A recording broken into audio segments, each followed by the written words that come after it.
So I'm Marc Redfield, and it's my honor to be moderating the first panel.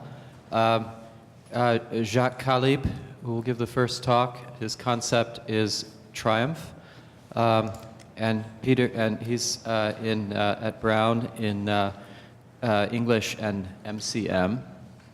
The second talk will be Peter Szendy, who is professor of philosophy at University of Paris, Nanterre, and visiting in comparative literature here at Brown this spring. And his concept is Catacomb. The talks will be a maximum of 30 minutes, and then we'll have, I think, about an hour to 45 minutes to discuss.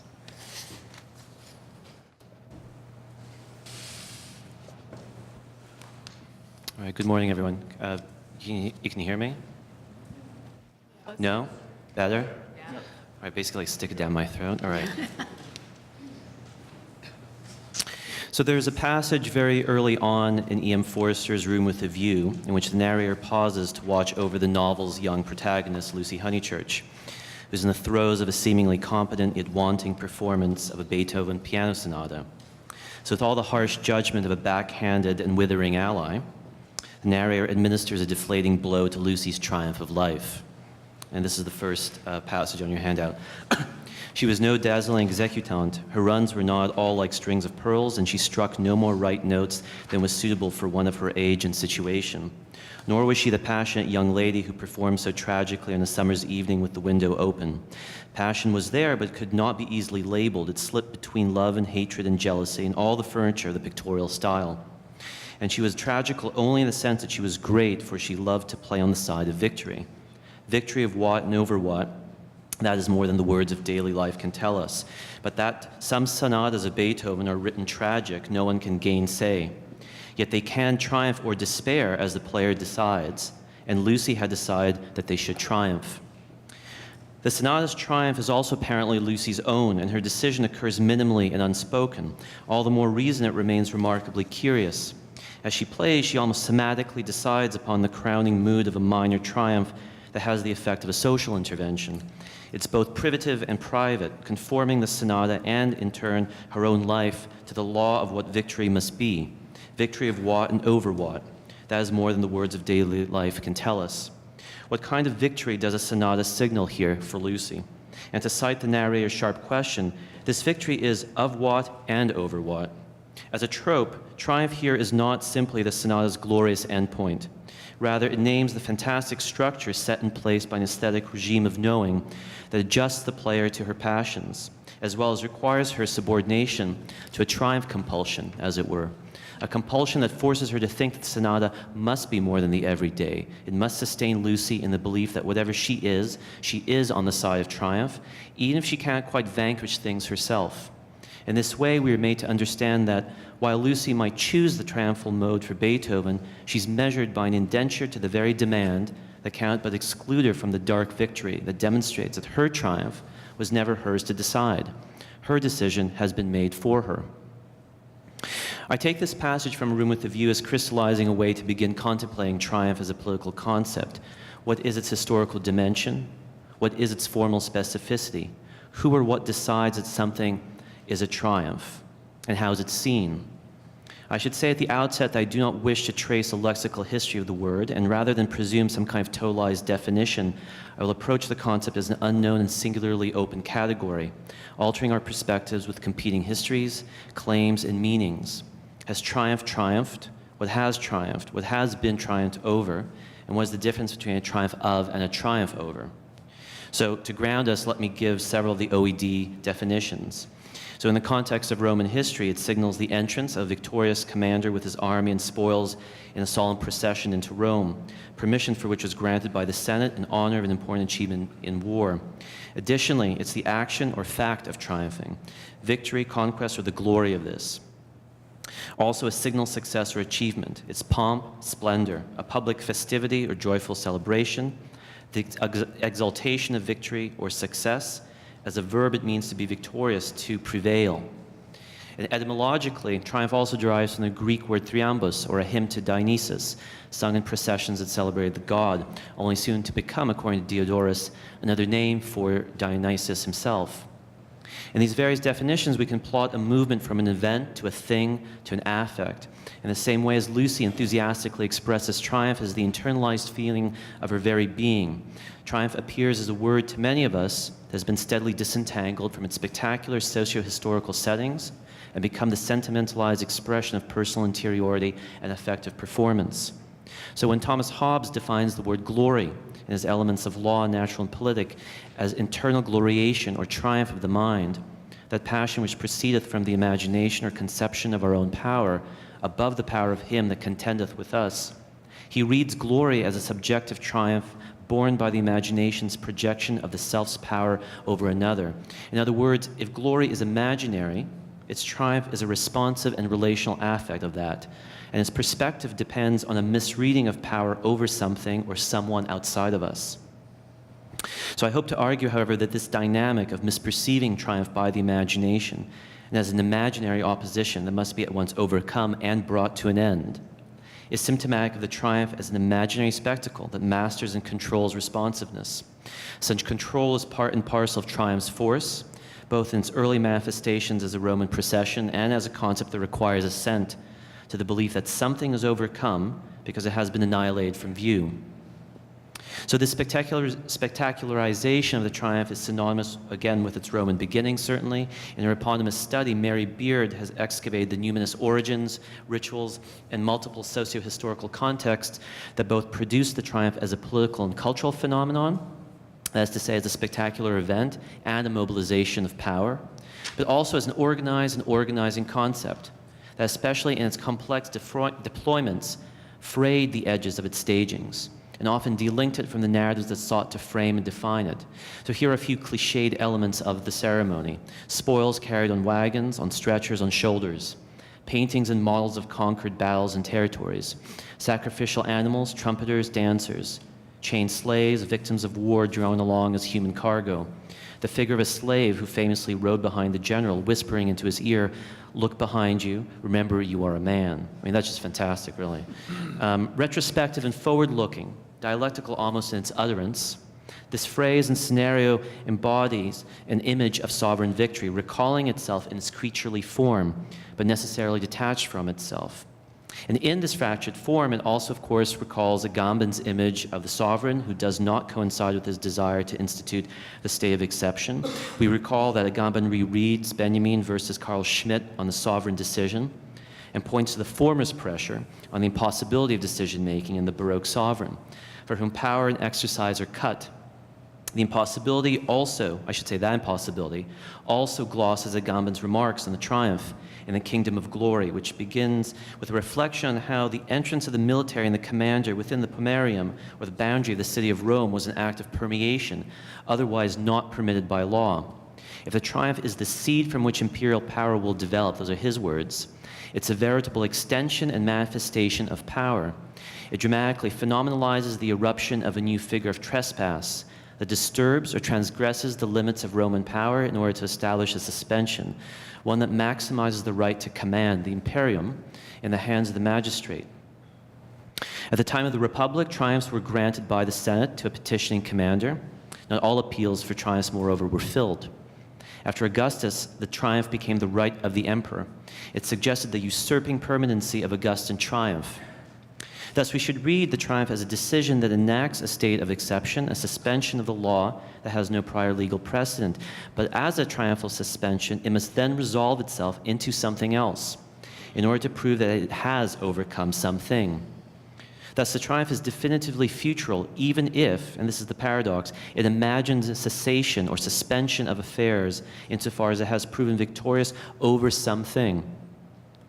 Triumph implies, writes Agamben, an indetermination of the difference domi militiae, which from the standpoint of public law distinguishes the territory of the city from that of Italy and the provinces. We know that the magistrate who had asked for the triumph to be accorded to him had to wait for the decision of the Senate outside the pomerium. Otherwise, he would forever forfeit the right to the triumph.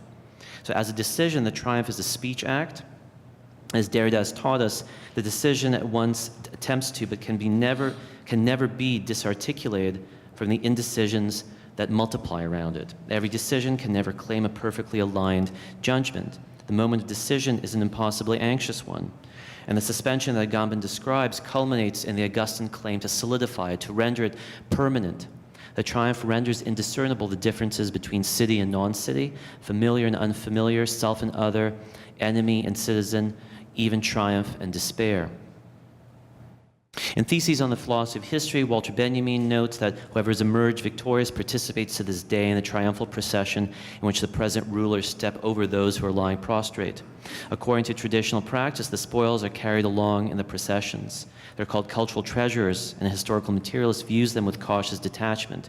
So perfectly outlining the skeletal form of the Roman triumph, Benjamin announces the extent to which our difference from the ancient form is spectral.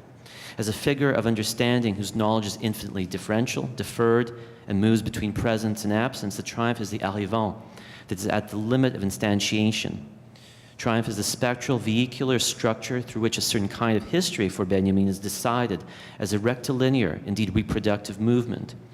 In Adorno's commentary on this passage in section 98 of Minima Moralia, called Bequest, he notes that the coercive nature of dialectical thought depends upon a dynamic of supersession that is imminent to the movement of that logic itself. So he writes, "The existing cannot be overstepped except by means of a universal derived from the existing order itself. The universal triumphs over the existing through the latter's own concept, and therefore in its triumph, the power of mere existence constantly threatens to reassert itself by the same violence that broke it. If the succession of victory and defeat must be exposed," Adorno writes, "it should address itself to those things which were not embraced by this dynamic, which fell by the wayside, what might be called the waste products," he says, and blind spots that have escaped the dialectic. It is in the nature of the defeated to appear in their impotence irrelevant, eccentric, derisory. So waste products and blind spots are interesting terms. What is left behind is precisely what cannot be seen by us, what is not sanctioned to appearing, or those aspects within the triumph that are not even seen by itself in the motor of the dialectic.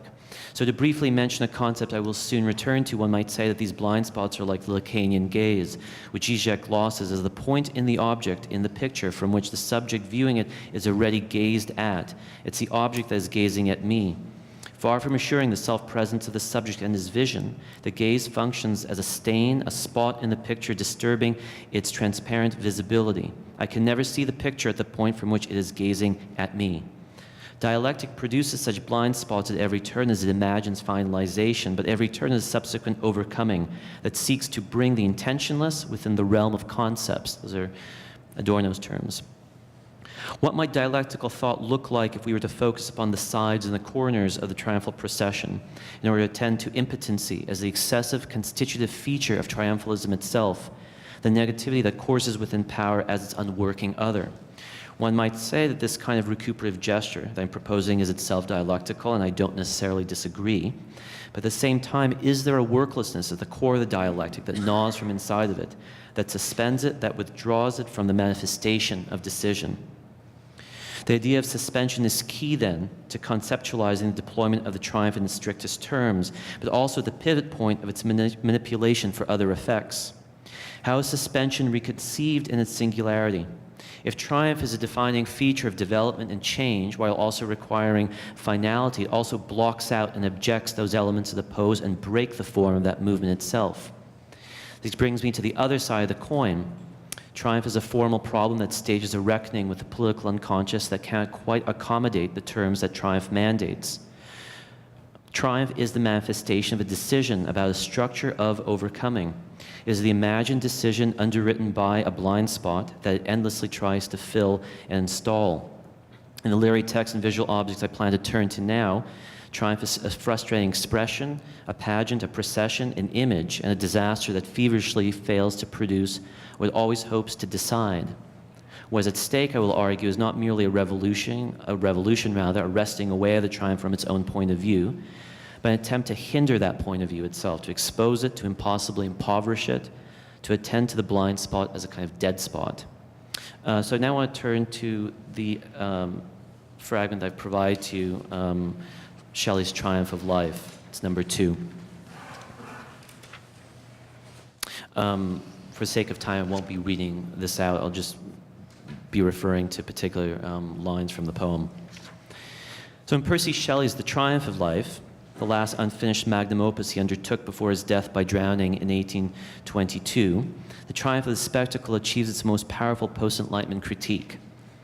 The vehicle of the triumph, here in Dead to Petrarch and Dante, delivers the allegorical figure of life as well as describes the process of historical emergence that devastates the poem through and through. So Petrarch and Dante, let's say, are two immediate sort of literary backgrounds to this poem, but there are other sort of amazing sort of, let's say, intertexts or ideas that are encrusted into it. I can't go into entirely, but say he's also channeling Edmund Burke's own sort of like feverish sort of description of the movement of Louis XVI from Versailles to the Tuileries in 1789, which was described by Burke as a kind of triumph. Burke himself was, in fact, responding to Richard Price earlier, who was describing the French Revolution itself as a kind of eruption of a kind of triumph of the people against the king. That in itself is a kind of citation of the Glorious Revolution. So it's these multiple sort of almost echoes that are important to the poem, which is driven by a kind of terza form that oddly almost disappears context, but paradoxically remembers it through the rhyming of that form itself. This is something that our colleague William Keach, for example, has written on.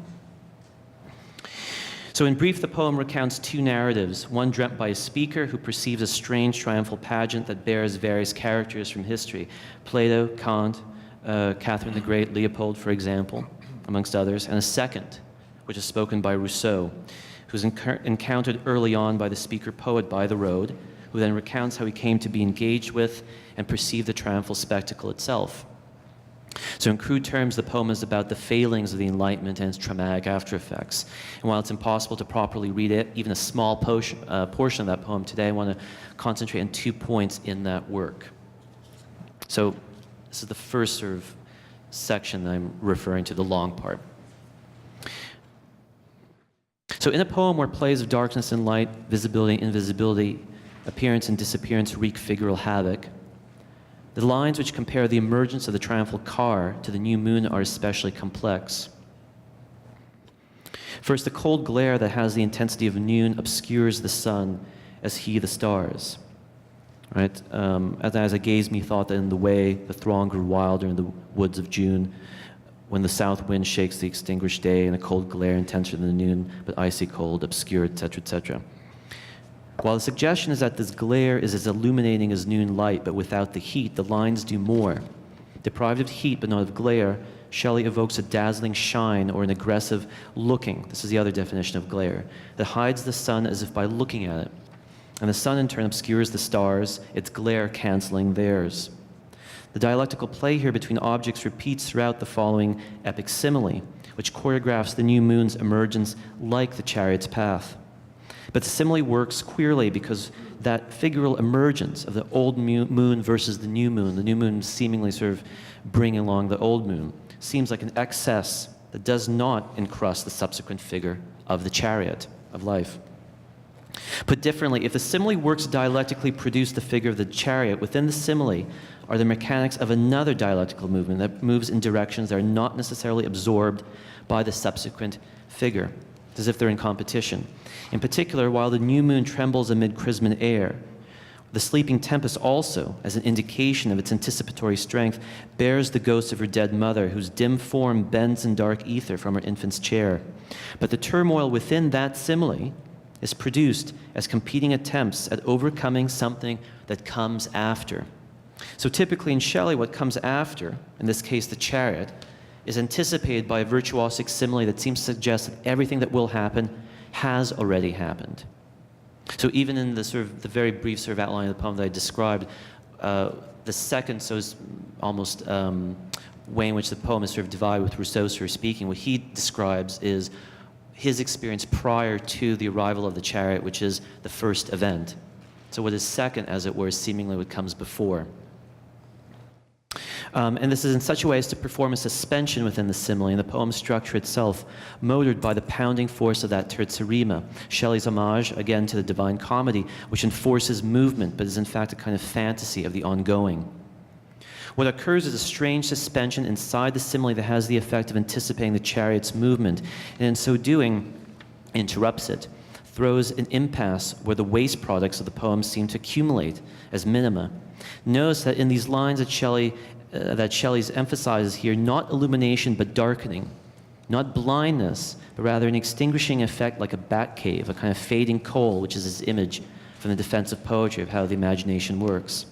Life sits inside the chariot, crouching within the shadow of a tomb, and over what seemed the head, a cloud-like crape, was bent a dun and faint ethereal gloom. This Janus-faced charioteer, strangely with 4 faces banded, that itself is a kind of citation of Ezekiel's chariot, with 4 creatures, each having 4 faces, drives the triumphal chariot, impervious to seeing. So these various entities do not see us. They're almost like, one could say, Derrida's visor effect. Their eyes can see, but they cannot be seen by us. Although the car is ill-guided, the notion of all that is, has been, or will be done seems at once performed and to be performed by the triumphal car.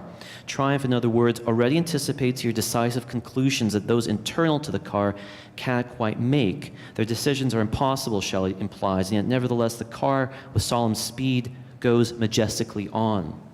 So this strange movement of seeing elements and figures of the triumph that do not see us evokes a compulsion to perceive an assent to the spectacle in all its dematerialized life, even as that process of dematerialization is heavily materialized by Shelley. The movement here is at once dialectical, moving from the thingliness to the kind of virtuality of life, to a strange suspension of that very process itself. But what Shelley wants us to see here is the spectacle of a kind of state of exception, a kind of suspension that impossibly occurs in its inertness, its worklessness, its passivity, its withdrawal from triumphal manifestation. Shelley wants to suggest it's precisely that very impossibility that is seen in the triumphal car at once moving on and not moving. It's kind of like a cog in the wheel, to be very crude about it. This complex play of figures in the passage suggests infinite nullifications, like a TV screen at 2 in the morning showing absolutely nothing but static. So let's turn to the next passage. Then what is life, I said. The cripple cast his eye upon the car which now had rolled onward, as if that look must be the last, and answered, happy those for whom the fold of... And it's where the poem just entirely is a fragment of sorts, right? You can't even imagine the amount of critical literature on this very sort of aspect.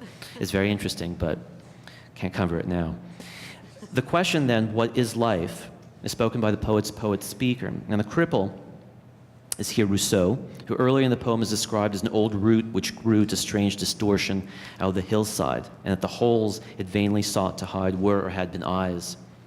His disability here registers as a kind of visual impairment, but this is far too literal.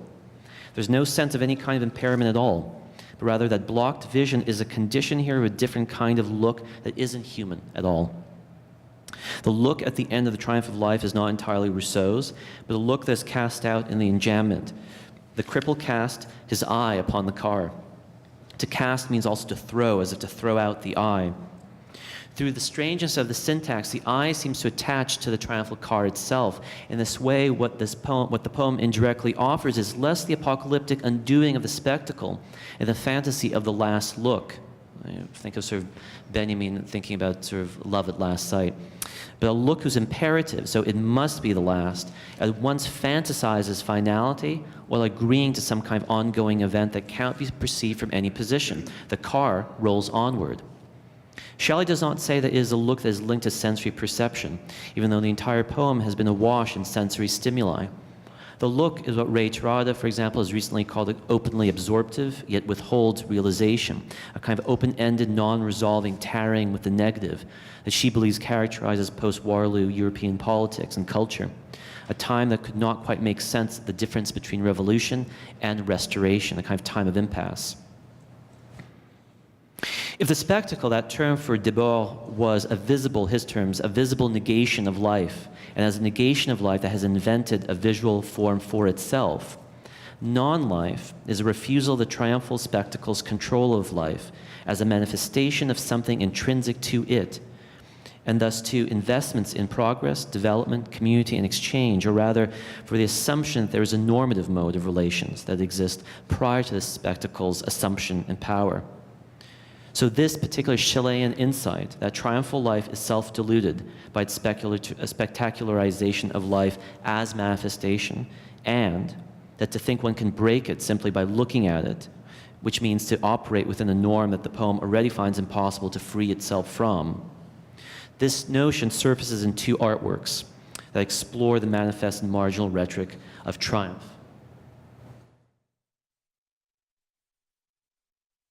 So this is what you see is a word sculpture by Jacques Pearson. It's made of metal, wood, and light bulbs. And this appeared in Jacques Pearson's 2012 Los Angeles show, The End of the World. So it was deviously billed in Pearson's third-person press release as his, meaning Pearson's own 19th comeback attempt since his move into big-budget studio roles, and thus queerly merging the cliched catastrophes of Hollywood stardom and disaster movies alongside a fictional narrative of celebrity fame, exile, and successful overcoming. So this is sort of like the framing narrative for this particular show of his. To give you also the sense of the size of it, which is important. It's 37 by 129 by 8 inches. So coinciding with a foretold end promised by the Mayan calendar in 2012, the world catastrophe did not happen. Or if it did, the catastrophes that Pearson's show alludes to are less apocalyptic end-time sculptures than anxious manifestations of linguistic cliches that become objects through which our own fantasies are put under erasure. If the show does go on in the end of the world, it does so in a way that considers spectacularized narratives of Hollywood blockbusters that work as lenses through which our obsessions with the destroyed culture persist and spy themselves. In Pearson's verbal sculptures are disinterested reflections on how a queer collector's approximation of a triumphant culture plays with the relationship between the verbal and visual by rearranging the triumph's decision of an end, suspending words on walls or on the floor as objects of an actual kind of making. So, for example, like The End of the World, that very title itself was a hugely constructed sentence out of wood and painted in sort of silver that literally was like squeezed into a gallery diagonally. It was made of plywood. In A Triumph, this piece, Pearson assembles various found letters of various sizes and styles from a salvage yard onto the wall, waste products to recall Adorno left to the side of things or beyond the wall. The pomerium, remember. So like a ransom note, a triumph seems to come from nowhere, a floating signifier or emblem whose demand is uncertain. There's no space between the article A and triumph, and one might almost want to read this as a kind of necessary compression. Each letter in its legible particularity bodes forth with a presence all its own, harvested perhaps from a ravaged cinema marquee. But if the meaning of the image is discursive and emblematic here and seems to recall Hollywood advertising, the materiality of each letter, here I'm sort of recalling a little bit Paul Demon's sense of that term, calls to mind singular modes of production that turn each letter into an object that upsets the kind of emblematic linearity of that assembled word sculpture. So as an actual assemblage, then Pearson turns a triumph into a quotable phrase of quoted letters by building the exclamation point and quotation marks that bookend the structure. Again, those are the pieces that he built himself. So those offer the only sources of light, but it is enlightenment that's around the letters rather than from them. On the one hand, citation appears to precisely describe the retrospective gesture that triumph cannot command. Instead of remembering that one is a man, one remembers one is but a letter. And in fact, one might read Pearson's constructed punctuation as an illumination that suggests but also dissembles a past one is not sure one has gotten over. Yet on the other hand, Pearson's triumph turns that nostalgia of the fallen spectacle into something else. These are waste projects that fall to the side, scavenged letters attesting to a word sculpture that conglomerates triumph as a thing that doesn't anticipate or serve as a prelude to the main attraction. It is the void, in fact. It has no gaze for us. The Annunciation is a decision, but it's a mangled one of many parts. In its utter fragility, the sculpture is profoundly non-nostalgic, non-retrospective, non-anticipatory. It's like things that go to dust if I'm not there. something which Pearson said in an interview about his exhibit. So, final sort of image is this. This is Pierre Hujar's Triumph from 1976. It's a silver gelatin print. This is from a series called Night, which is a fabulous sort of like image, really. Oh, nailed. All right. There. All right, back to the car. I mean, this is almost like Shelley's Triumph of Life, basically. So this sense of a ruined look that is mailed. All right. Can we keep this on? Okay. The sense of a ruinous look that is imagined from a point of view of the triumphant decision is also in Pierre Hujar's photograph, Triumph.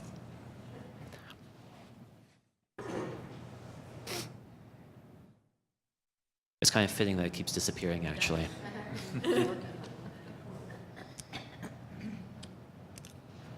Maybe that'll be okay. All right, thank you.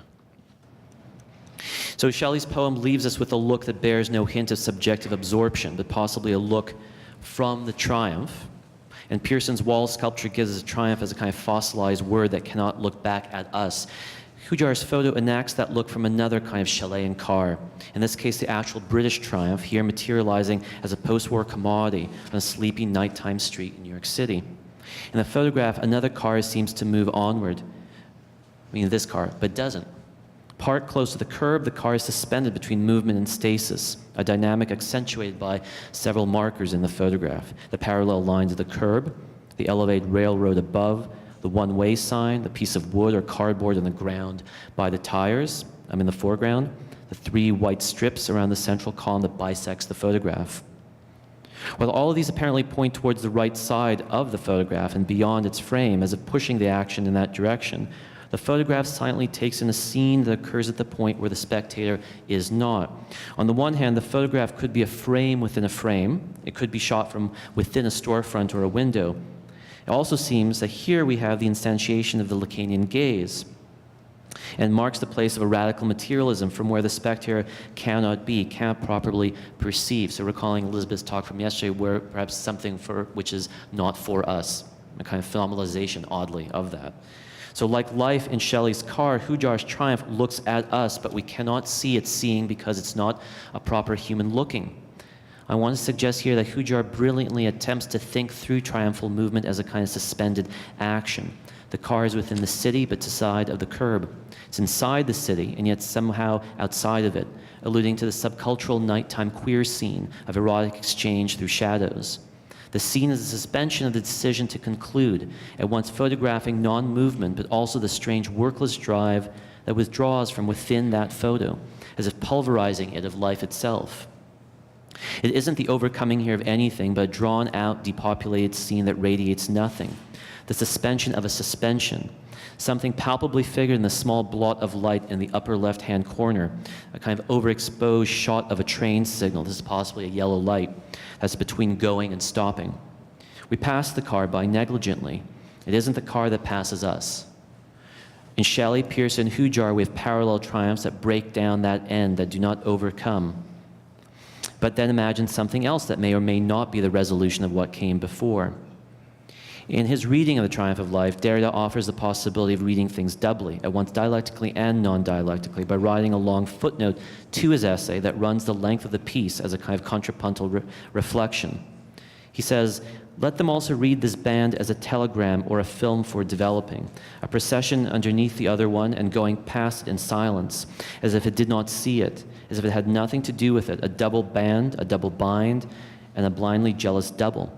Going past in silence underneath the procession, a kind of subterranean work performed not just contrapuntally, but as if neither was seen to the other. What could this mean? It's a form of triumph that abandons its decisions." Thank you. Need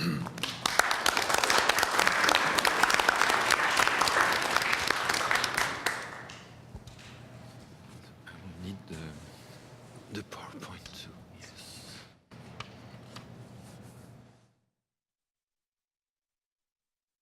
It's already installed. Ah, yes. Will it move around? Oh. Let's put it full screen.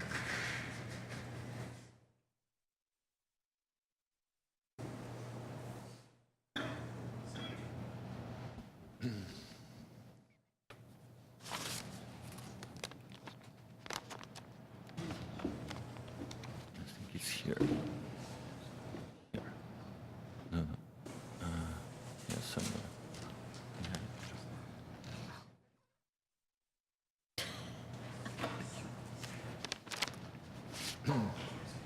So, can you hear me? Yes. I'll be showing some quotations on the two screens, but especially for those of you whose neck would ache, they are not necessary to look at.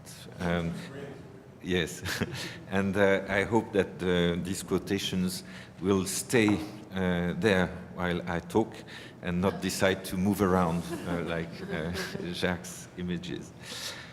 When one looks up the entry for the verb cateko in an ancient Greek dictionary, let us say the Liddell and Scott, one finds, I quote pell-mell, to hold fast, to hold back, to withhold, to check, to restrain, to bridle, to detain, to inhibit, to gain possession of, to be master of, to occupy, to fill, to be spread over, to cover, etc. The list of meanings is dizzying. The polysemy of the word is restrained, though, or bridled by the context, in which it occurs twice in the second epistle to the Thessalonians, traditionally attributed to Paul. The author, let us say Paul, uses the present participle form of the verb cateko, first in the neuter, to catechon, and then in the masculine, o catechon, in order to name the restrainer, that which, or the one who, holds back, defers, postpones. The passage reads as follows. I quote the New International Version of the Bible. Concerning the coming, or the presence, tes parousias, of our Lord Jesus Christ and our being gathered to him, we ask you, brothers and sisters, not to become easily unsettled or alarmed by the teaching allegedly from us, whether by a prophecy or by word of mouth or by letter, asserting that the day of the Lord has already come. Don't let anyone deceive you in any way, for that day will not come until the rebellion, apostasia, occurs and the man of lawlessness is revealed, the man doomed to destruction. He will oppose and will exalt himself over everything that is called God or is worshipped, so that he sets himself up in God's temple, proclaiming himself to be God. Don't you remember that when I was with you, I used to tell you these things, and now you know what is holding him back, to catechon, so that he may be revealed at the proper time. For the secret power of lawlessness is already at work, but the one who now holds it back, o catechon, will continue to do so till he's taken out of the way. And then the lawless one will be revealed, whom the Lord Jesus will overthrow with the breath of his mouth and destroy by the splendor of his coming. End of quote. Paul's letter inaugurates the long and fascinating history of the catechon as a political concept that is still producing its effects today. So many strata of interpretation have accumulated ever since. For Tertullian, John Chrysostom, or Augustine, the catechon is the Roman Empire. In his Apology for the Christians, Tertullian thus very clearly states, I quote, "There is also another need, a greater one, for our praying for the emperors, as for the whole estate of the empire and the interests of Rome. We know that the great force which threatens the whole world, the end of the age itself, with its menace or hideous suffering, is delayed by the respite which the Roman Empire means for us. We do not wish to experience all that, and when we pray for its postponement, are helping forward the continuance of Rome." End of quote.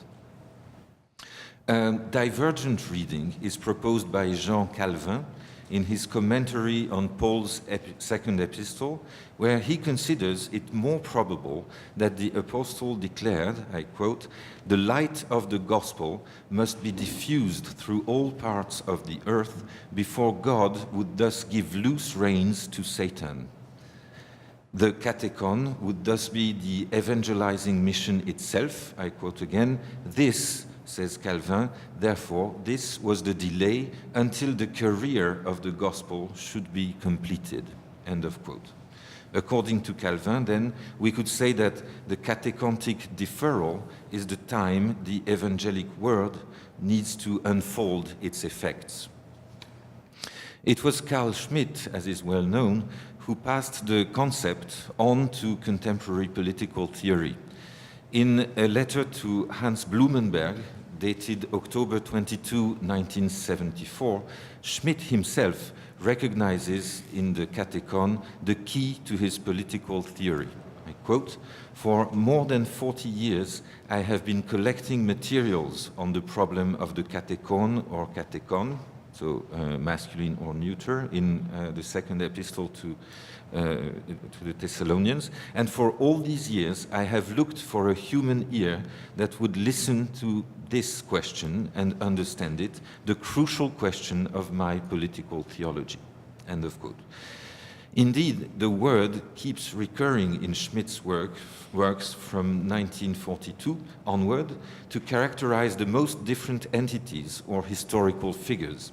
It is used for the first time in an article published in the journal Das Reich on April 19, 1942, in order to negatively portray the United States as, I quote, "a delayer of world history, Verzögerer der Weltgeschichte," in front of the Nazi imperial project.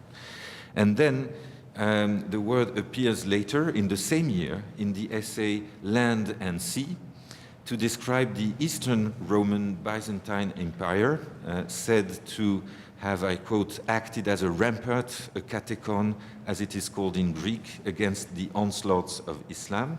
And later again in the same Land and Sea, the Holy Roman Emperor Rudolf II, depicted as being, I quote, "not an active hero, but rather a brake, a delaying factor, able to delay the 30 Years' War by several decades." Even Hegel ends up becoming catechontic in a 1950 article where Schmitt, discussing Karl Löwitz's book, The Meaning of History, speaks of a force that defers the end and restrains the evil one, einer Kraft, die das Ende aufhält und den Bösen niederhält. I quote, "This is the catechon of the mysterious passage of Paul's second letter to the Thessalonians. The medieval empire of the German rulers understood itself historically as the catechon. Luther still understood it in these terms, whereas Calvin takes a significant turn by no longer taking the empire, but rather the preaching of God's words as the catechon. The conception of withholding and deferring forces and powers can in some form probably be demonstrated to be active for every great historian. Nietzsche furiously identified Hegel and the sixth sense of the Germans, i.e. the historical sense, as the great deferrer on the way to expressed atheism." End of quote. With Schmitt, the differentiation in the concept's extension, the pluralizing of its possible embodiments is well underway, thereby turning the catechon into a meta-historical structure beyond the historically identifiable forces that represent it. As Schmitt himself put it in an entry in his glossarium dated December 17, 1947, I quote, "I believe in the catechon. It is for me the only possibility as a Christian to understand history and find it meaningful. We have to be able to name the catechon for every epoch in the last 1948 years." So Schmitt writes in 1947. "The place has never been unoccupied. Otherwise, we would not be present anymore. There are temporary, transient, splinter-like, fragmentary bearers of this role." End of quote. In Schmitt's writings, then, we are witnessing a striking generalization of the catechon. It now becomes possible to consider the catechontic force that withholds as inherent to, I quote Agamben in The Time That Remains, inherent to every theory of the state, Says Agamben, it now becomes possible to ask, as Massimo Cacciari in a recent book entitled Il potere che frena, and dedicated to the concept of the Catacomb, as he asks, I quote him, does not every constituted power that is effectively in force belong to the dimension of the Catacomb? Shouldn't it have at its disposal a catacombic energy, etc.? So the catacombic structure becomes abstracted from its initial context. In other words, it undergoes a process of secularization, as Agamben emphasizes, while obviously retaining something of its original Christian logic or theologics.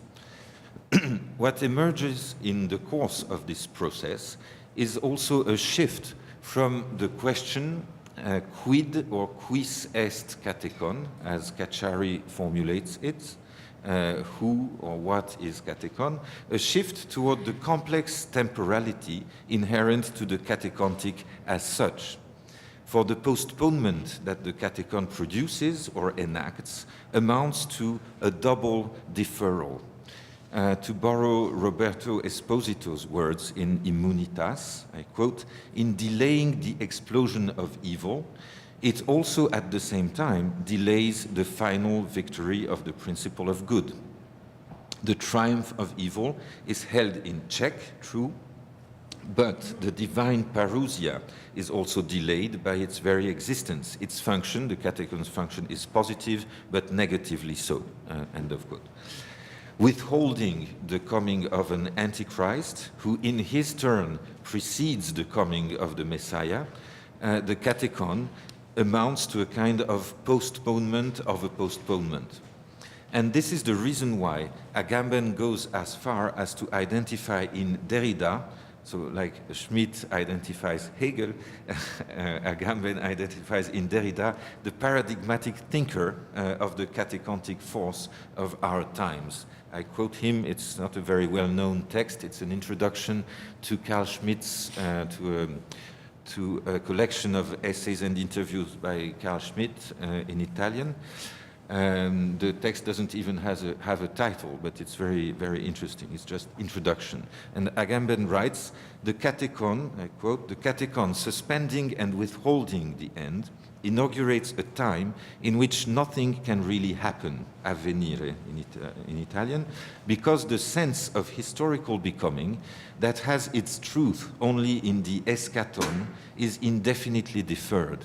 Schmitt's catacombic time is a blocked messianism. That's also something Agamben wrote about Derrida and deconstruction in The Time That Remains. Schmitt's messianism, Schmitt's catacombic time is a blocked messianism, but this blocked messianism reveals itself as the theological paradigm of the time in which we live, the structure of which is nothing else than the Derridian différence. Christian eschatology introduced a sense and a direction in time, catacomb and différence, suspending and deferring this sense. Agamben here uses an Italian verb, dilazionare, which has distinctly economic overtones, and I will come back to that very soon. Dilazionare un credito means to extend credit. I will come back to that. Anyway, he says, catacomb and différence, suspending and deferring this sense, render it undecidable, end of quote. So it is obviously too easy to object that Derrida himself would have protested against a formula like the time in which we live, arguing no doubt that such a time, that time in general is out of joint, as the Shakespearean motto goes, quoted over and over again in the first chapter of Spectres of Marx. After all, even when Derrida more than once defined deconstruction as what happens, ce qui arrive, he immediately added, it remains then to situate, localize, determine what happens with what happens, when it happens, to date it, end of quote. So I will rather try to take Agamben's, and this will be the second part of my talk, to take Agamben's suggestion seriously, or at least take it as a symptom worth analyzing without procrastinating anymore, because time is flying. Indeed, you might be wondering what I am getting at with this long, scholarly, though at the same time too sketchy, reconstruction of the history of the Catacomb from Paul to Agamben and beyond. You might even be thinking that I keep deferring this very question, what am I getting at, that I complacently delay the moment when hopefully I will finally spell out the political stakes of the Catacomb for today. In some, you might be suspecting that I am using the archaeology of the Catacomb as the very Catacomb for my political discourse on it. Now, at the risk of appearing paradoxical, I will try to argue that nothing is more urgently needed than this concept of the Catacomb, provided we pursue the movement initiated by Schmitt, i.e. its abstraction, the severing of its ties with its original Christian context. Of course, you could object, rightly so, that the name of this abstracting process could well be Christianity itself as globalization, or as what Derrida has called global Latinization or mondialization. But I will leave that aside. What does it mean that at the end of a long historical transformation, then, catacontic time becomes, if not identical, at least identifiable, and indeed identified by some with difference?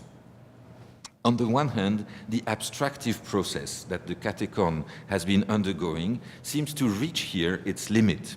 Not only is it abstracted from its original set of referents, the whole series of names responding to the question quid or quis est Catacomb, the Roman Empire, evangelical discourse, etc., but it is also abstracted from the very eschaton that it indirectly procrastinated.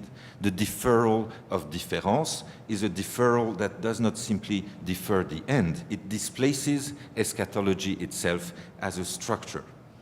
On the other hand, and on this very limit that it is reaching, the concept of the Catacomb also seems to shift from the theological political paradigm to which it has been considered to belong toward an economic field or play of forces. Derrida has always insisted on what he calls in Différence, the text entitled Différence, what he calls, I quote, the economic signification of the detour, the temporizing delay. And if it is true, as Agamben writes in The Kingdom and the Glory, that Christian theology gave rise to the two antinomical but functionally related paradigms of political theology on the one hand and economic theology on the other hand, then the Catacomb, in the moment when it comes to be named or diagnosed as sharing the structure of différance, the Catacomb clearly appears as belonging at least as much to the second paradigm, economic theology, as to the first, political theology. Indeed, the Catacomb might be the very limit of the two paradigms where they touch upon one another. But again, I leave that aside. Be that as it may, nowhere are these two movements, the severance from eschatology and the becoming economic of the theologico-political, nowhere are these two movements more apparent than in Walter Benjamin's fragment entitled Capitalism as Religion, a fragment that is entirely dictated, as I would like to show now in the third and last part of my talk, it is entirely dictated by a catacontic logic. Even if Capitalism as Religion was probably written in 1921, it not only belongs, without any doubt, to what Agamben loosely calls the time in which we live, but it also foretells it, it predicts, or better even, it pre-reads the developments of financial capitalism that we are witnessing, governed as we are by debt. In the first paragraph of the fragment, Benjamin writes, I quote, "A religion may be discerned in capitalism, that is to say, capitalism serves essentially to pacify the same concerns, torments, and disturbances to which the so-called religions offered answers. The proof of the religious structure of capitalism, not merely, as Max Weber believes, as a formation conditioned by religion, but as an essentially religious phenomenon, the proof would still lead, even today, to the deviation of an immeasurable immeasurable universal polemic. We cannot draw closed the net in which we stand. Later on, however, we shall be able to gain an overview of it." End of quote. Now, in the very moment in which it sets out to name the theological structure of capitalism, the fragment thus strikingly opens with a deferral, later, später in German, and a detour, a deviation, Abweg in German. As if not only capitalism as such had a catacombic structure, as we will see with Benjamin's fascinatingly clairvoyant notations on debt, I will come to that, but also as if any discourse on it had a catacombic structure. I mean any discourse about capitalism as it will soon appear in the guise of a catacombic general indebtedness. Any discourse about capitalism seems bound, Benjamin suggests, to be performatively, though unwittingly, part of the same catacombic logic that it would seek to merely describe. At the beginning of the long second paragraph of the fragment, Benjamin then announces that, I quote, "Nevertheless, even at the present moment, it is possible to distinguish three aspects of this religious structure of capitalism." And actually, before I read it, I would like to emphasize that for essential reasons, as we will see, there will be four aspects at the end of the paragraph. So the first two are intimately linked to one another, since capitalism, being, according to Benjamin, a purely immanent cult that worships nothing else than itself, capitalism cannot anymore be circumscribed or delimited by what it would serve. I quote, "In the first place, capitalism is a purely cultic religion, perhaps the most extreme that ever existed. In capitalism, things have a meaning only immediately in their relationship to the cult. Capitalism has no specific body of dogma, no theology. It is from this point of view that utilitarianism acquires its religious overtones. This concretion of the cult is connected with a second trait of capitalism, the permanent duration of the cult. There are no weekdays. There is no day that is not a feast day in the terrible sense of the unfolding of all the sacred pomp of the utter strain of the worshipper." End of quote. So as the cult of the cult that it is, capitalism then cannot stop celebrating itself over and over, always more, 24/7, as the catchphrase goes, without end. The third aspect of the religious structure of capitalism, though, seems to indicate, as you will see, the possibility of an end, of an eschaton, even if, or precisely because, this salvational extremity has to be reached after total destruction, which is, after all, the very apocalyptic logic of the Antichrist. Reading these lines that I will now quote at some length, let us remember that the German word Schuld, that Benjamin uses, also means guilt, though for reasons that I hope you will understand, I unilaterally translate it here as debt, drawing all the other contextual consequences of this translational decision on other nouns, verbs, etc. So I quote, "And third, this cult in debts." Dieser Kultus ist zum Dritten verschuldend. You can see the German version. Third, this cult in debts.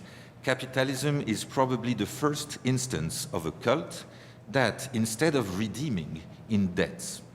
A vast consciousness of debt that does not know how to redeem itself seizes on the cult not to absolve this debt, but to make it universal, to hammer it into the consciousness, and finally and above all, to include God in this debt, so as to finally interest even him in redemption.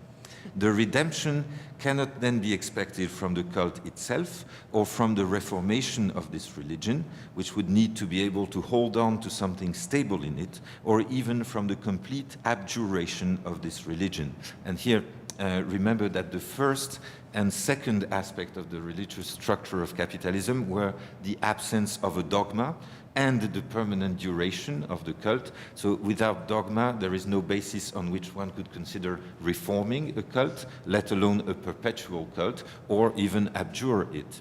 Right? So anyway, Benjamin continues, it is in the essence of the religious movement that capitalism is to endure until the end, until the final and total indebtedness of God, the expansion of despair into the religious state of the world from which salvation is expected. So that seems to be the traditional catacombic logic, right?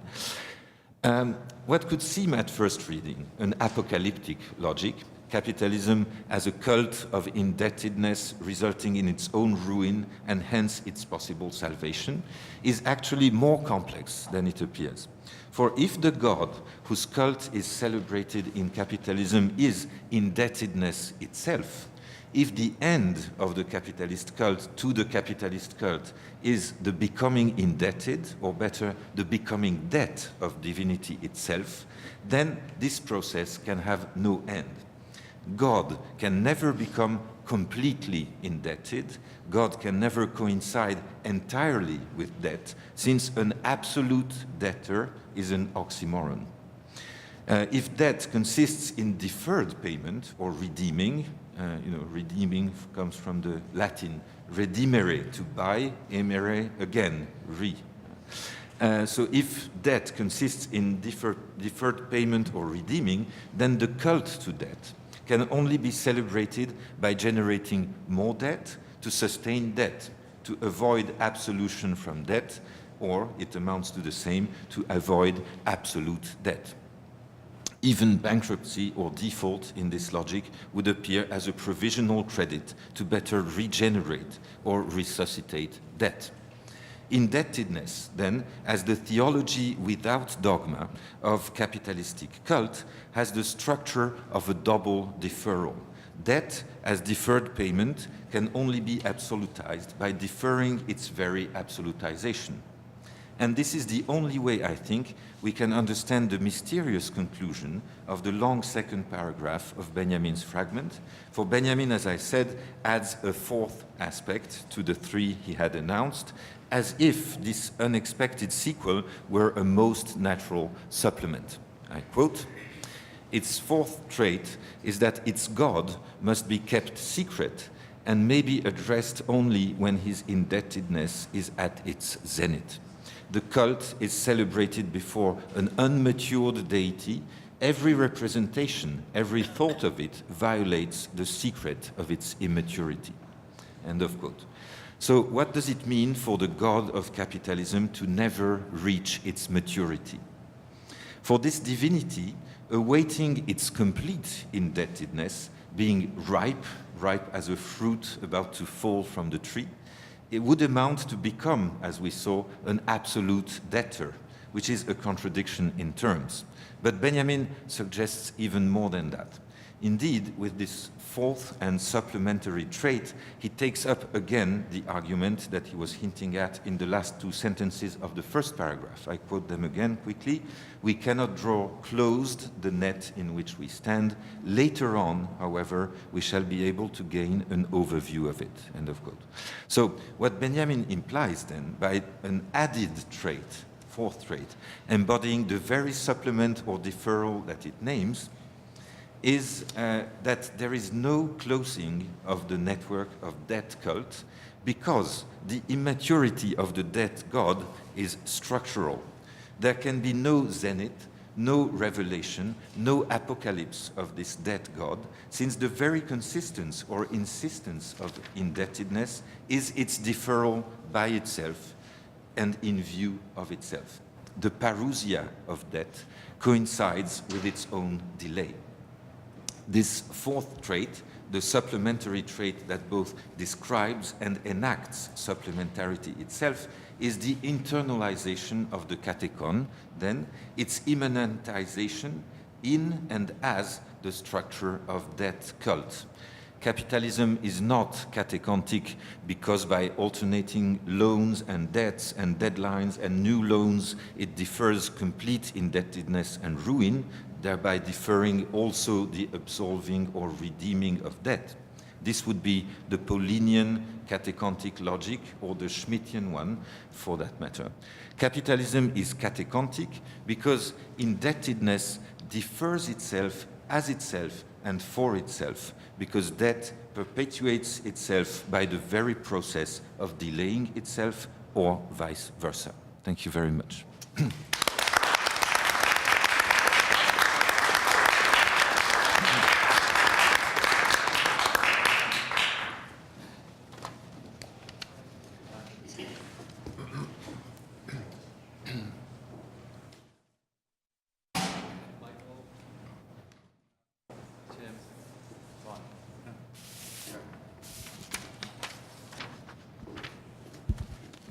Anybody else hold on?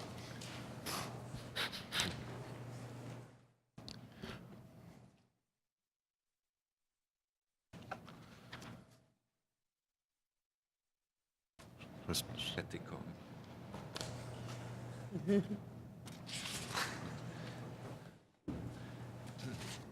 I start? Yeah.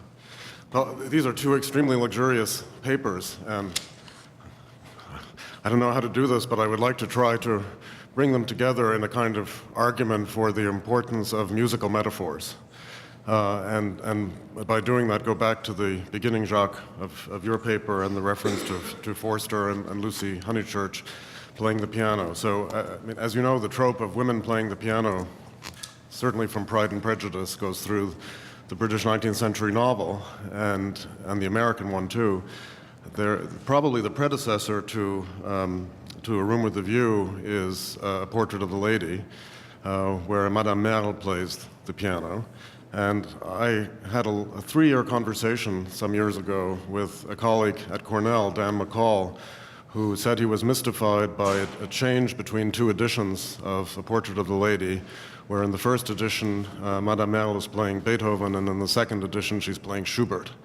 And he couldn't understand, or he said he didn't understand, and he was looking for a reason for why Henry James changed the composer. And one answer, and this was what I suggested, was that both the gendering and the periodization of these 2 composers from the vantage point of, I think it's 1904, right, the second edition, was a crucial indicator for the Beethoven to Schubert transition. So the 1904 understanding of that juxtaposition would be Beethoven as masculine, straightforward, triumphal, and revolution, and Schubert as somehow feminized or feminizing, not straightforward, underhanded, and restoration. So it's a binary that remains, for a long time, and that also has to do with, in a way, the performance of these works. So the style of performing can then also choose what kind of imposition of style is delivered into the work so that the work becomes a function of that performance. Now, the risk in this comment is to try to bring it into the second paper, but I know there's something here. I'm not sure if I can do it, but it seems to me that the musical term I'd like to use here is syncopation.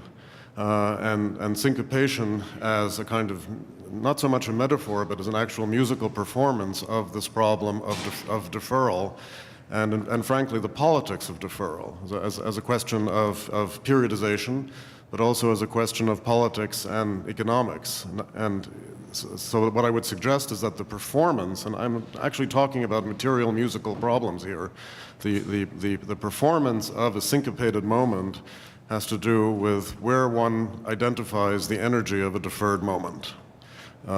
Is it at the moment of delivery, or is it a function of anticipation? Which seems somehow a way of understanding the relationship of 2 moments in time and where the power resides in an act of what could be withholding of power, or what could be a kind of deferral of delivery for some kind of later moment. So I'm sorry for all that, but it's a function of excitement. Thank you.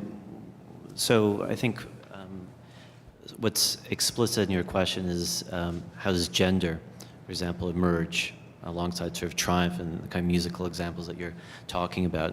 What bookends that particular passage in Room with a View is the narrator talking about the kingdom of music as a place that allows the commonplace man to aspire to kind of an Empyrean virtuosic performance, something that the narrator says decisively Lucy could not do. So, and what is the other side of that passage, which I showed, was that the audience for her there was itself sort of small, and there's only one other character, Mr. Beebe, that finally looks and gazes upon her, and sort of, as it were, sort of like hails her. And I think what's interesting about those two sort of, let's say if we think of those concepts as bookending that particular sort of like fragment that speaks to what you're suggesting, is that they structurally develop a kind of deferral, anticipation, and decisiveness that about the question of gender as emerging there as a kind of difference, but also that which is deferred, actually, and is something that if Lucy performs it, and seemingly performs it on its own, the narrator makes it quite obvious to us as readers that it is not hers to choose. So there's something of a kind of almost carceral logic to that kind of, let's say, coming of age sort of narrative, sort of as it were. I think the other sort of aspect of it is to sort of say, what is the role of the aesthetic in sort of thinking through its alignment with something like sort of triumph, sort of as it were. I think that's part of what I was trying to think about it in relation to particularly sort of the visual image.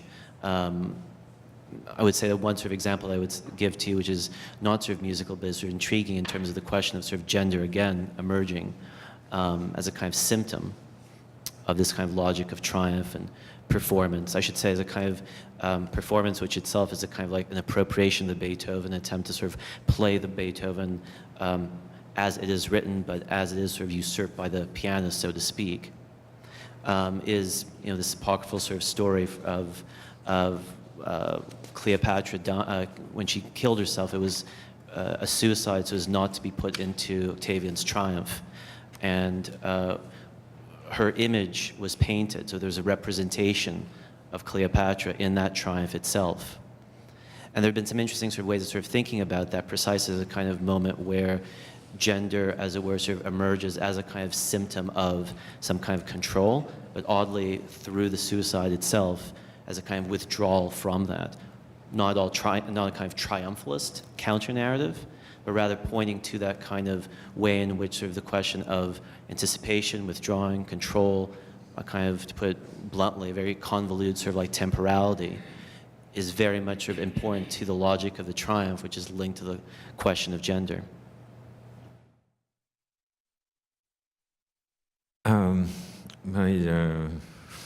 I find it very, very appealing in a way.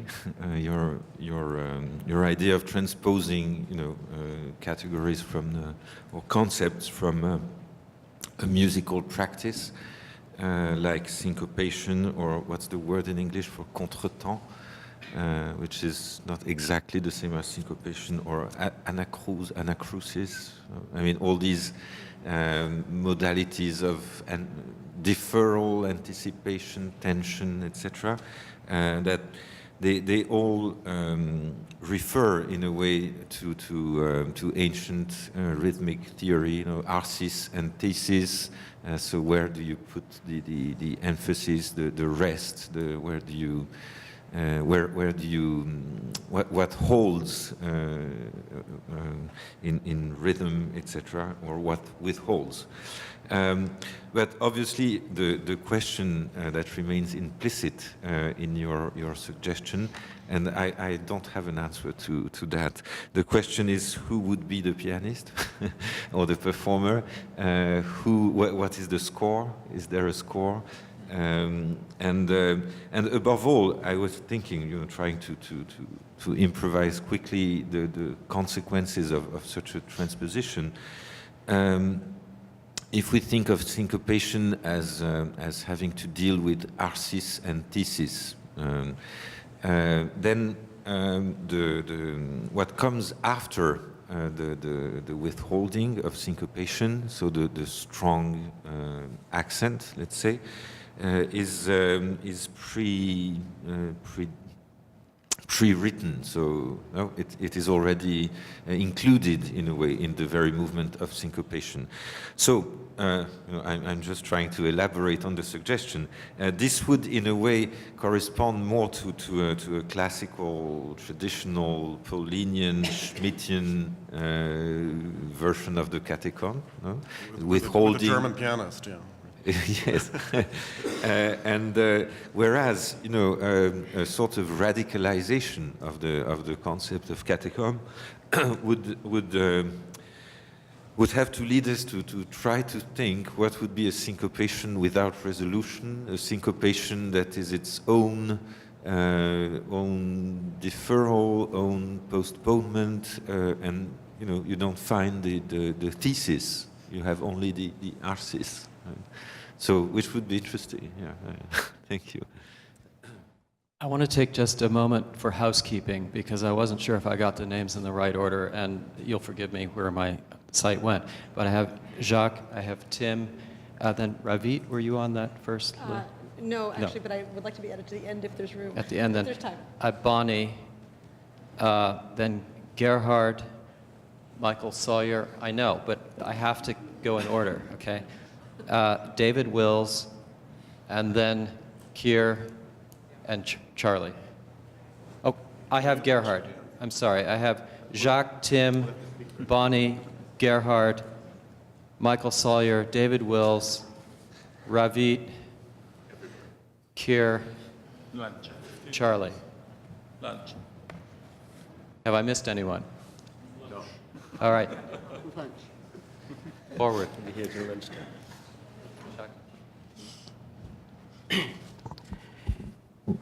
So first a question for Jacques about the question of triumph is, well, it would be how do you account, for the radical transformation of the notion of triumph, because now, and especially I think in French politics, for instance, triumph is a badly, is very negative term, So and there is always this idea, but you must not be triumphalist, but which means that you must not anticipate the victory, and even when there is a victory, we must not make it a triumph. So if you think of what happens with the discourse of our politicians, when they win the elections, it's the exact contrary of the resultate, of hotel, so the resultate of the victory. So, so how do you account for this radical, in fact, disqualification of the term triumph now, now I've two questions also for Peter.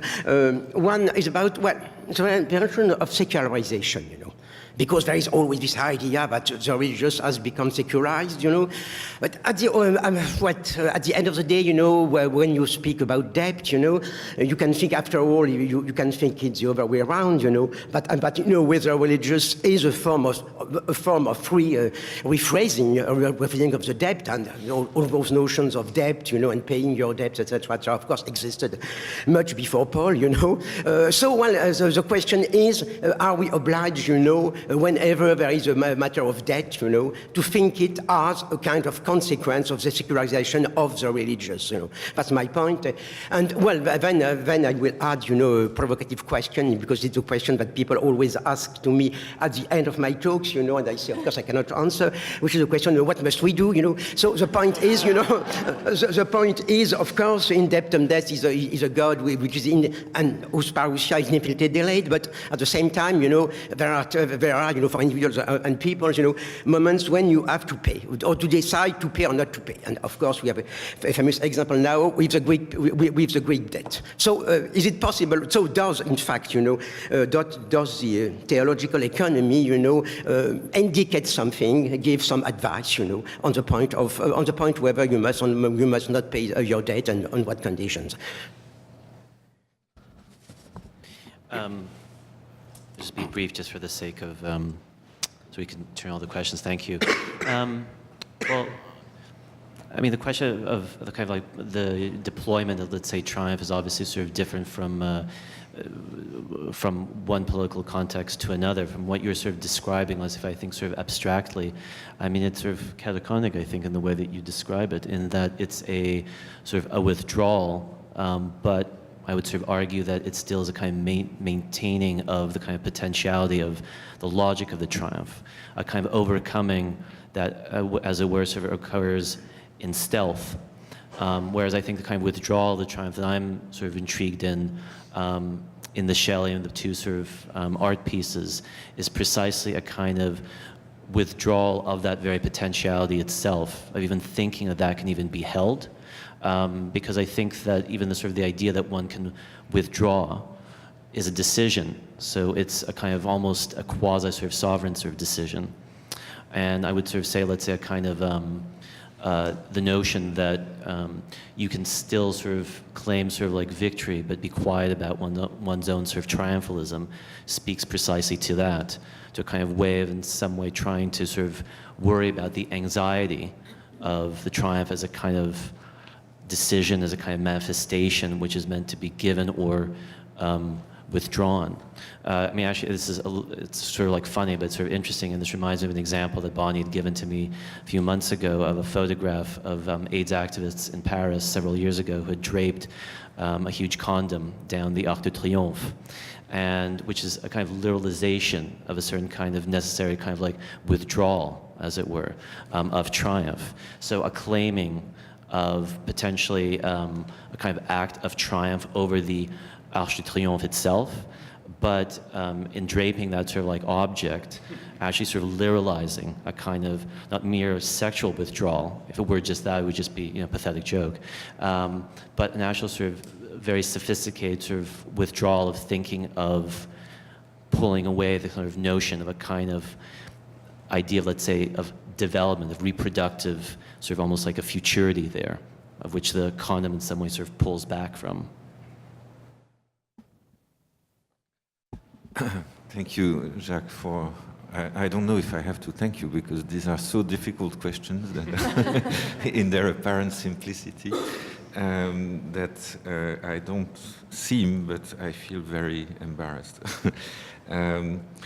Just a joke before I answer seriously. I noticed that your first question on secularization, doubting or questioning the very idea or concept of secularization, when you were asking it, you used the expression, the idiomatic expression in English, at the end of the day, right? Which is a very... normal end. Normal end.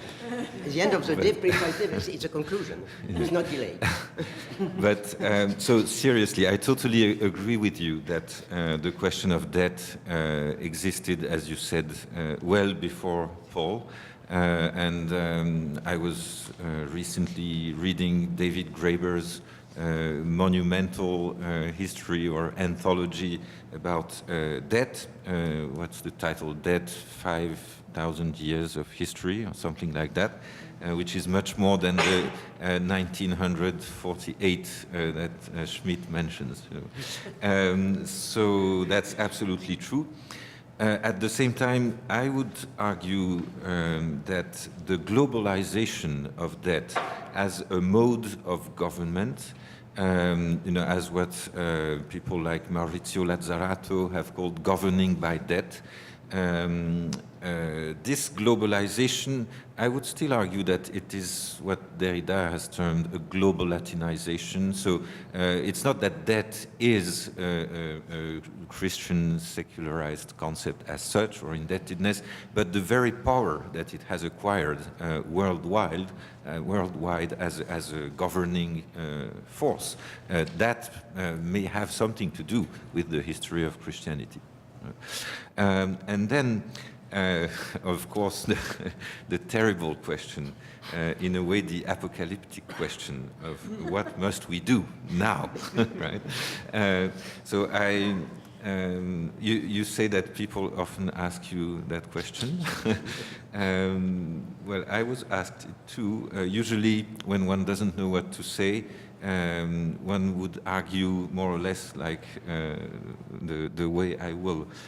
So when so many discourses seem, or solutions seem exhausted, well, hope may lie in the idea that this is precisely the moment when we have to invent something totally unheard of.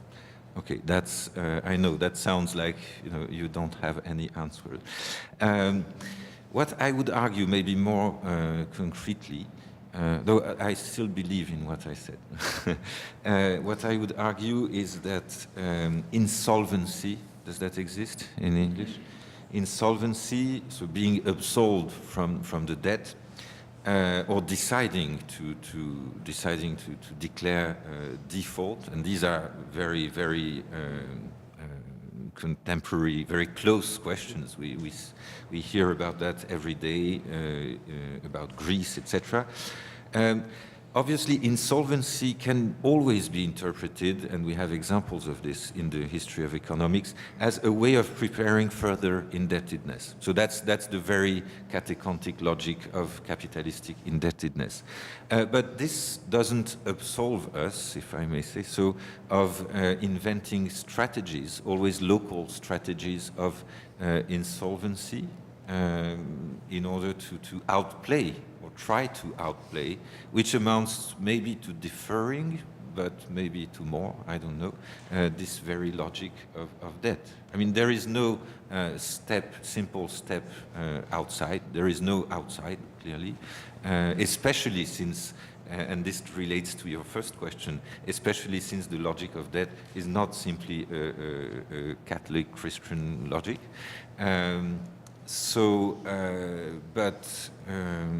But there are maybe it's more urgent than ever to be aware of this logic and to invent local strategies to outplay it how one can. So we may be able to get all through the questions if everyone is very focused. So I have Tim and then Bonnie. Thank you so much. Thanks for two extraordinary papers. It's occurred to me throughout the conference that in each paper there's a kind of manifest concept and a kind of hidden concept, and and I've been sort of trying to chart those, and it seems to me that often the hidden concept is maybe the catacomb, and sometimes the hidden concept is the eschaton, and sometimes that's inverted. And so this concept of the catacomb has been very fascinating. And I thought I was supposed to be being very focused, and now anyway, so for example, the cinematic has a kind of hidden concept of the indexical, it seems to me, and similarly, reclamation, there was a kind of hidden concept of nature there, and so this seemed to be very much true of these two papers as well. Jacques in particular, when you produced out of this very fascinating analysis of triumph, first of all, Benjamin's thesis on the philosophy of history, and secondly, Adorno's very fascinating reading of that, sort of concluding with this incredible sentence, Benjamin brings intentionlessness into the realm of concepts, so I was thinking there that triumph, the sort of hidden concept of triumph, may be then intentionlessness, or possibly literature would be the other sort of hidden concept. And I suppose my question to you, coming out of Peter's very fascinating paper, would be which one is the catacomb, triumph or intentionlessness? And one of the reasons I ask that is that I have found myself often reading somebody's manifest concept as the eschaton, when in fact they mean it to be the catacomb. So just yesterday. And then Peter, I was thinking about your again fascinating analysis, which almost seems to kind of escape this oppositional logic. I was not sure what the hidden concept was, unless it doesn't seem to be eschaton, because of your in sort of very careful, in fact, concluding deconstruction of that. So deconstruction, in fact, may be the hidden concept, but then I now think that, in fact, something, I mean, your really interesting response to Jacques' question, that insolvency may be the hidden concept there. But also I was wondering whether there's a relationship to be made between your concept of insolvency and Jacques' concept of intentionlessness.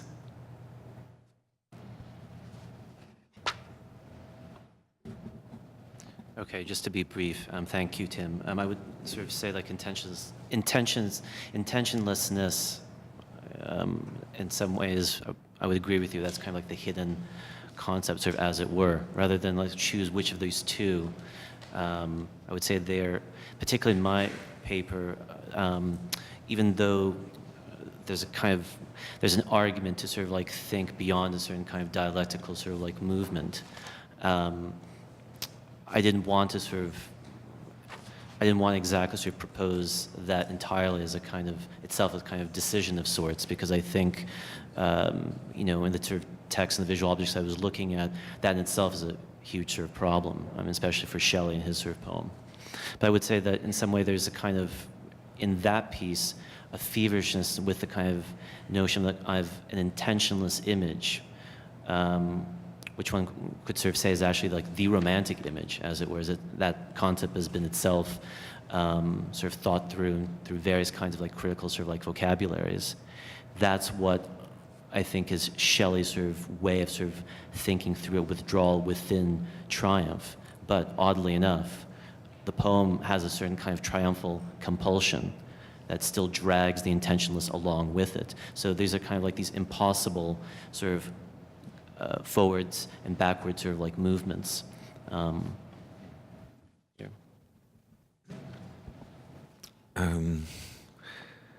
Okay, I'll try to answer the idea that deconstruction might be the hidden concept. Actually, I thought of another conclusion to my talk. Or rather, there was one paragraph more, but I cut it. But now is maybe the occasion to partly restore that.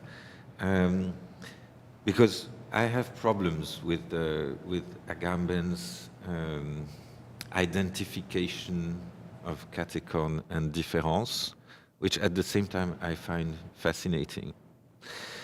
Now, and I was thinking, what of deconstruction in this process? I mean, what does it mean?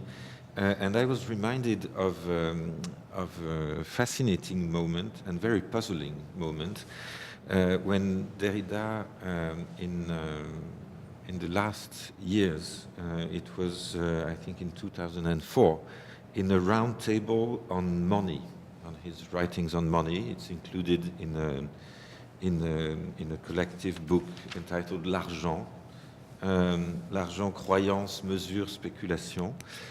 And he says two apparently contradictory things. On the one hand, he says, there is no, I quote, there is no deconstruction without the possibility of capital, which is not new as an idea in his work, not without the possibility of speculation, of what he calls, borrowing the Aristotelian term, chrematistics, etc. On the one hand, no deconstruction without the possibility of capital, which he immediately adds is not capitalism, is not the same, capital and capitalism. And then another sentence, maybe a page further, he says there is a self-deconstruction of capitalism.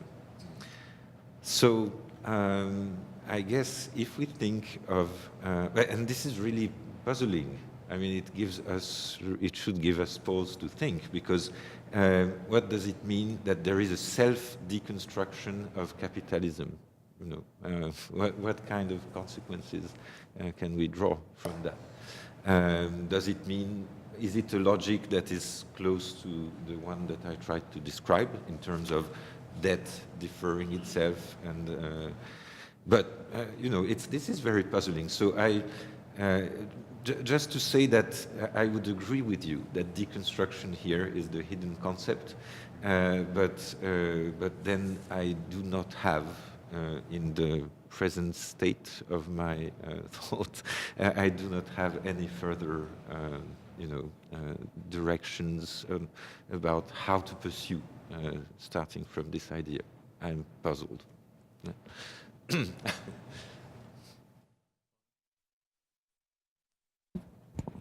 So thank you both for two very good papers.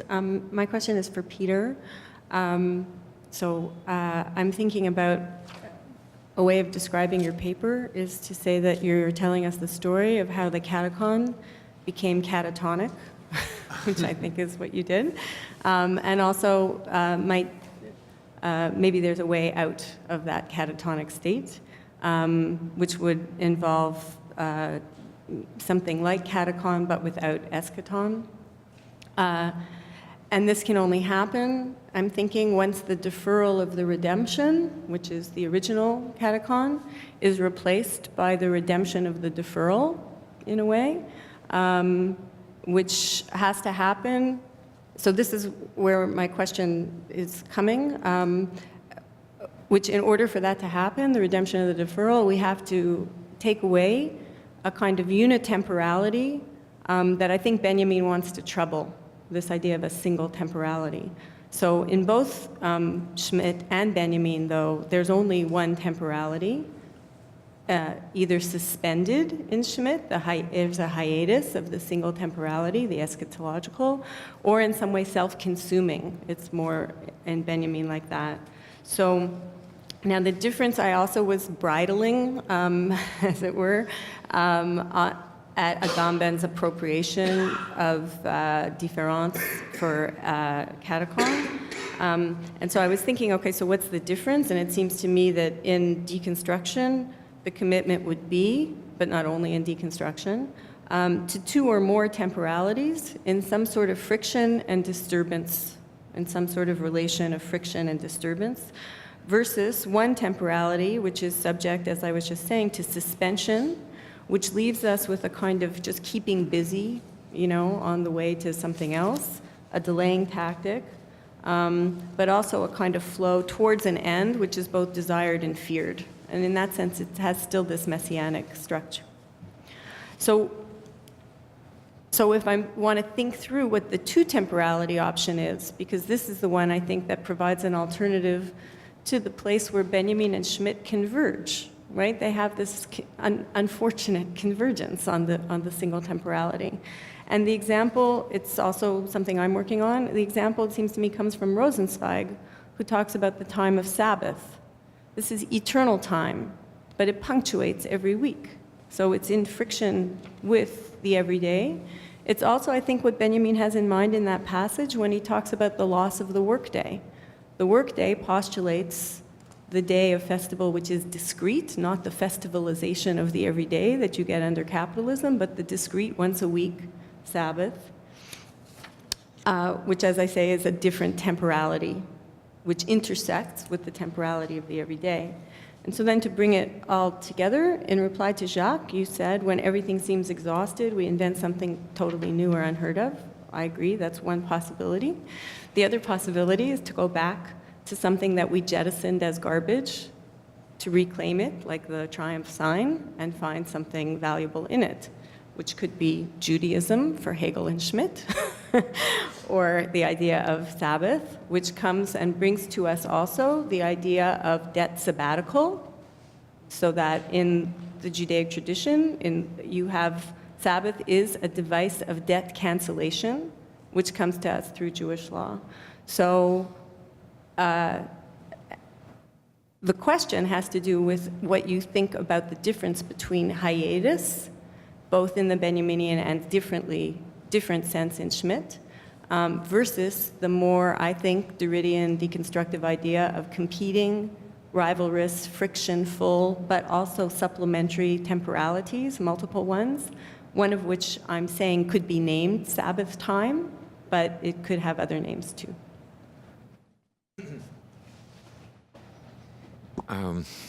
Thank you. There are lots of questions in one. Maybe to take up your word that it's not only a bon mot, I think, that catacomb has become catatonic. I don't know if I agree with that, because in a way catacomb has never been so thriving, you know, and so resilient or resistant to all the antibiotic treatments that we try to apply. Well, the main difficulty I see, I mean, it's a conceptual difficulty, a difficulty for thought that I see in your question, and that makes your question so important, is precisely in a way the disagreement between Derrida and Agamben. I mean, Agamben in a way is arguing that history must have a meaning, a sense, a direction, that if you cut the eschaton, then history becomes pure, deferral, undecidable, etc. Whereas if you read carefully Derrida, more carefully than Agamben did, you see that, you know, his there are a few times when he risked what he calls a risky definition of deconstruction as what happens. And then he immediately adds, in the passage that I quoted, that you have to think of what happens to what happens. So what are the conditions of possibility of the event, etc., etc. So there is definitely, let's say, a historical thinking in Derrida. It's just not the one that Agamben seems to mourn, in a way. But this, of course, brings us to your question concerning single temporality, two or more temporalities, you said, and the time of Sabbath. So I know that you're working on Sabbath, and I'm very curious about this. Maybe that's the hidden concept, as Tim would say. Especially since you told me, and I learned from you, that the question of Sabbath is also how to absolve the debt. So I think that definitely this should be an aspect, an overtone of Benjamin's text that should be explored. Obviously, he's playing with that kind of overtones. Then, you know, single temporality, two or more temporalities. I'm always tempted to also think that there is more than one temporality, and go in the, you know, in the Derridian direction. Time is out of joint, etc. But then there is also the sort of recall that okay, what about urgency? What about now? What is happening to us now, etc. So, you know, I cannot really answer that. It's like two voices that continually call you in one direction and the other. Obviously, the apocalyptic or catacombic in the traditional sense of okay, let's decide now, we have to do something now, etc. It's not always the best strategy, because but on the one hand, that's on the one hand, but on the other hand,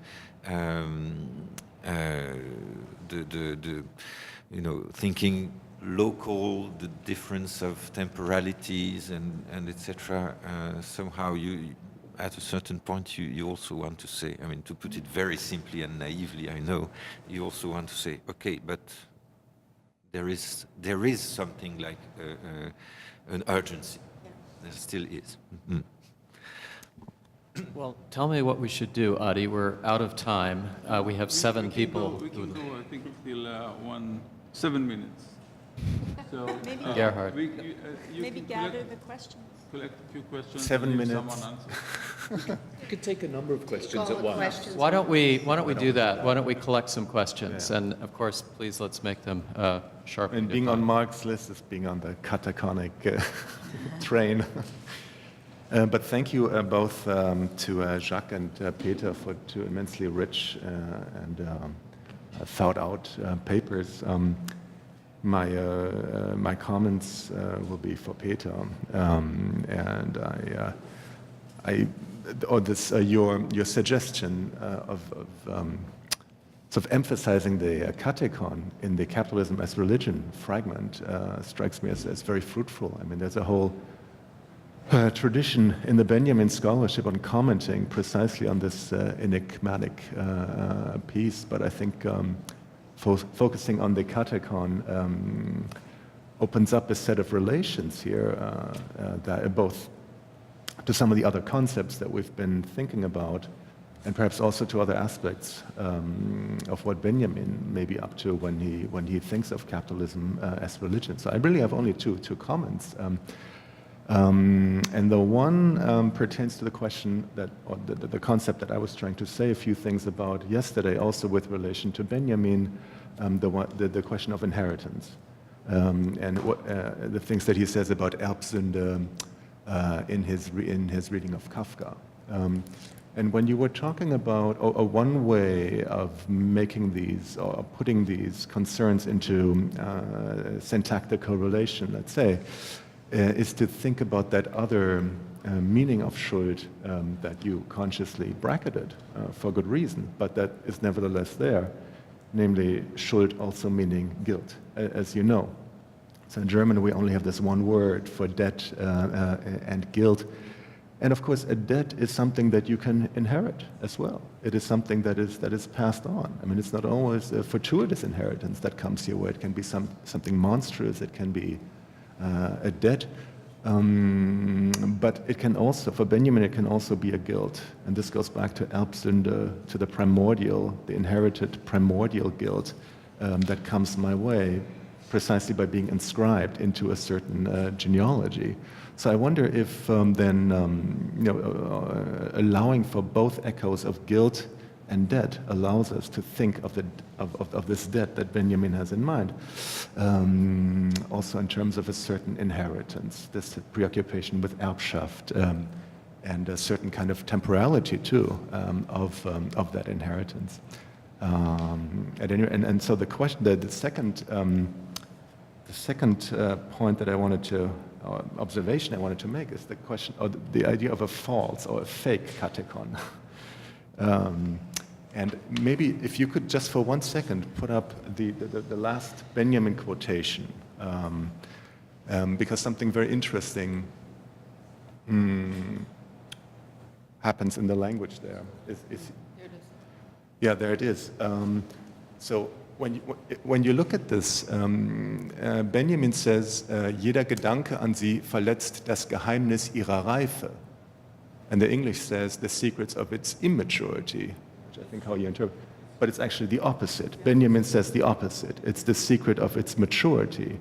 I mean, immaturity fits with the argument that you make better, but I think maturity is actually much more interesting for this Benjaminian twist here, to the extent that what is dissimulated by the secret is precisely the fact that that it is a form of maturity, that it has come to pass, that it has become an episteme, or that it rules, that it is something like a hegemonic status quo, and it just pretends to be part of a catacomb. Whereas, so then what critical thought would need to do is to attend to that dissimulation as catacomb of something that is really anything but. And so one would have to ask how something like this could be thought. But if you were to put this into a text that he wrote about at the same time, Die Aufgabe des Übersetzers, and this is my last point, and the task of the translator, where we hear about a certain Nachreifen, this after ripening, so where there is some static, non-cataconic form, or an apparently non-cataconic form, that nevertheless, through my engagement with language, through translation, through something that removes, that points to the internal difference of language itself, also affects an after ripening and introduces that moment of something that is deeply ossified to the catacomb itself. So these were just two spontaneous observations, and I just want to send them your way.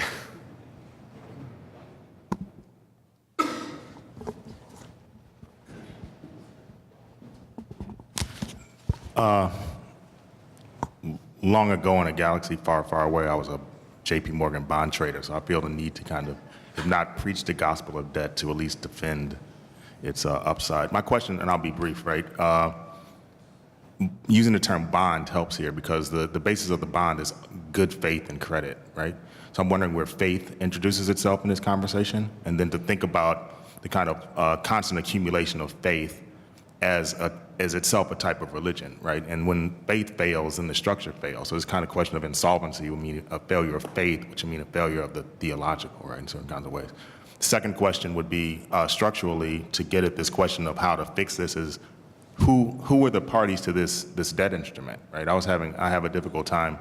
Who owes what to whom, and what is it that they owe is primarily the question. I think faith kind of marches behind that, or is a component of that as well. We collect more, or what should we? Collect, not answer. No, that's okay. Collect the question and leave them unanswered. David, you're next. I'll be very brief. Peter, this is mostly addressed to you, although if I had the time, I think I'd probably find a similar version of it for you, Jacques. First of all, I have an answer for Tim's question about the latent content of your paper. You began in Greek, but when you got to debt, you talked in German.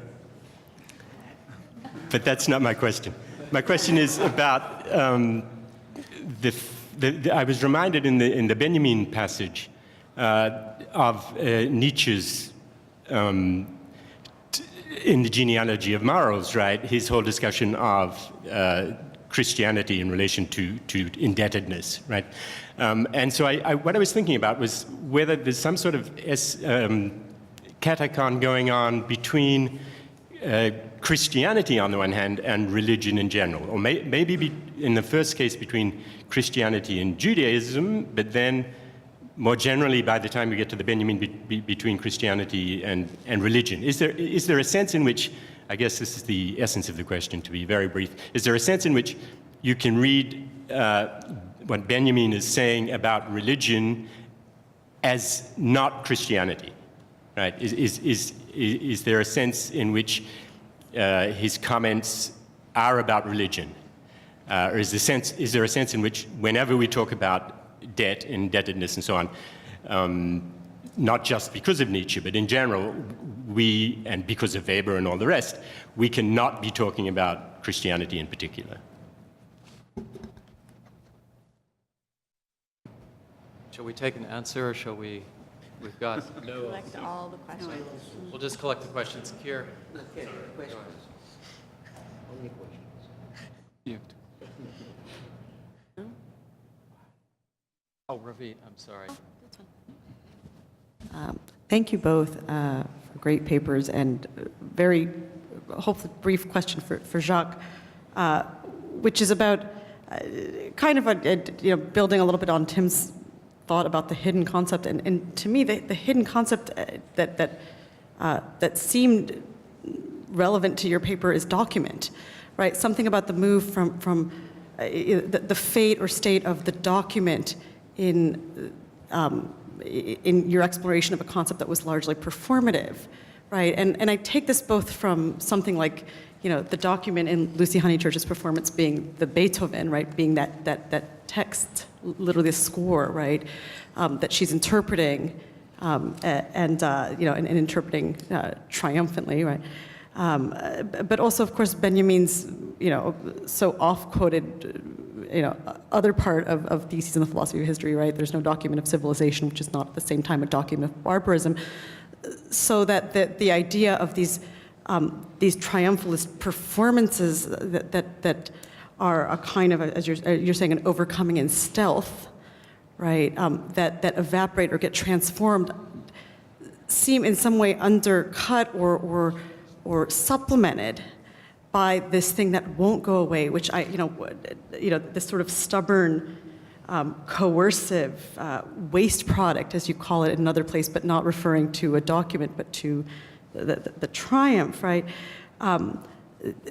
These things that aren't by nature performative, and I thought about this again when you talked about Pearson's A Triumph, right? Which you refer to so wonderfully as being like a ransom note. So in a sense, a kind of recreation of some kind of document that's both barbaric and also coercive. A receipt for some kind of a transaction of barbarism or brutality that that balances out or cuts through or in some way compromises the triumphalist performance.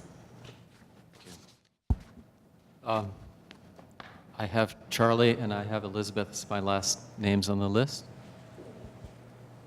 I have a question for Jacques, I guess. Or just an observation. I was struck, Jacques, by the motif on tragedy in the first quotation, which occurred to me to follow when you first said, out of the etymology of triumph, that there's this connection with Dionysus and the tragic, and so it's quite striking that at the end of that sentence, she's playing the sonatas of Beethoven are written tragic, but they can be played as triumphant or despairing, as the player should decide. So with this kind of voluntary decision, and she decides that they should triumph. So it suggests somehow that tragedy is outside the alternative between triumph and despair, and that in a certain way when one plays on